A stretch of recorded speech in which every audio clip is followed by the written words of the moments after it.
Hello viewers, welcome back to my channel all over ভিডি। আজকে আর অন্যরকম আরও 3টি শরবত নিয়ে আসলাম। রোজার মাসে বিভিন্ন ধরনের শরবত খেতে আমরা অনেক মজা পাই। এক এক দিন এক এক রকমের শরবত থাকবে, আর খাবো আর বলবো ওয়াও ওয়াও।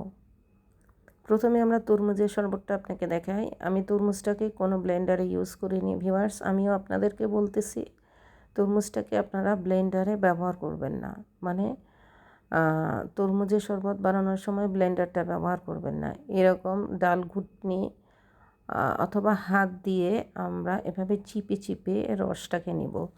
ব্লেন্ডারে দিলে শরবতের স্বাদ থাকে না, যেটা আমরা হাত দিয়ে করলে যে শরবতের মজাটা আসে।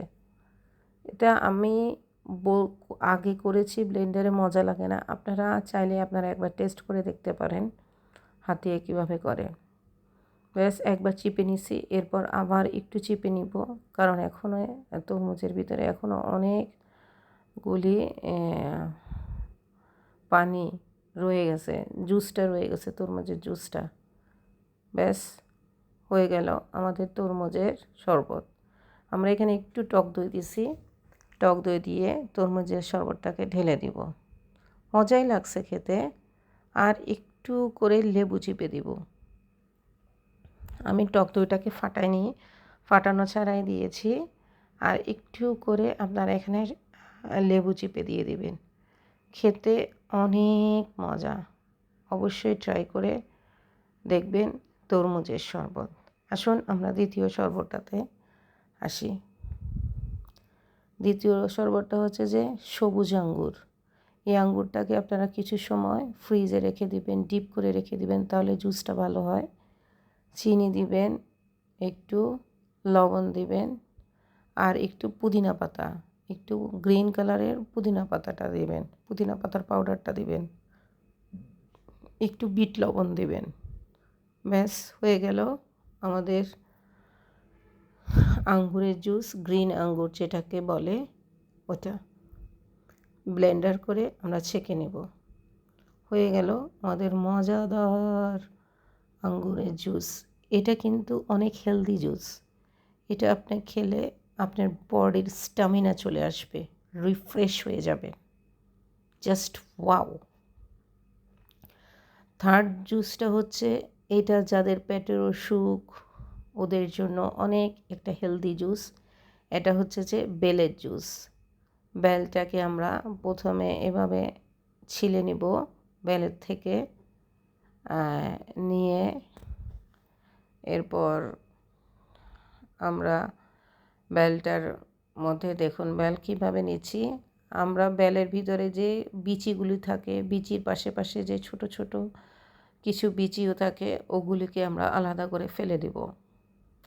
বেলও অনেকে বেলটাকে ব্লেন্ডার মেশিনে জুস করে।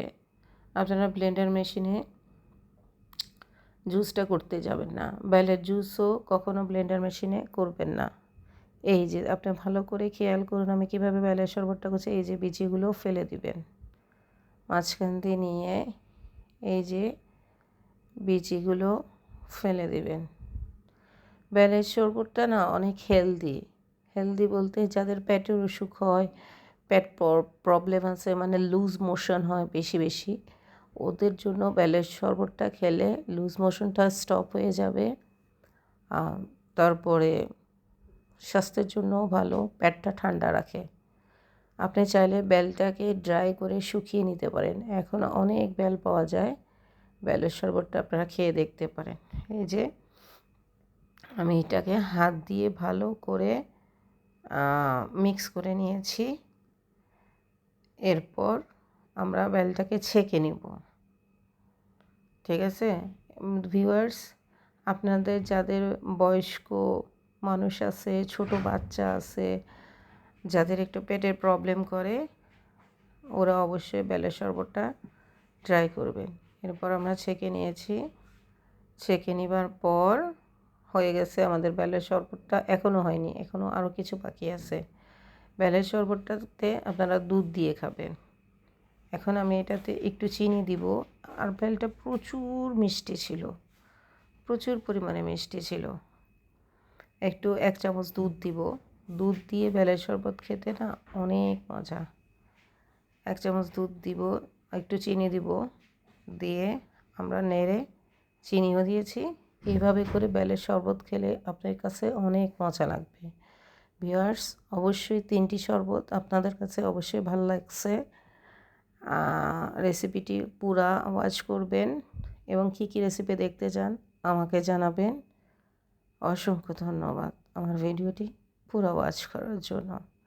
2 টুকরো বরফ দিয়ে ব্যাস হয়ে গেল মজাদার yummy yummy healthy food, healthy juice, refreshing juice, বেলের জুস।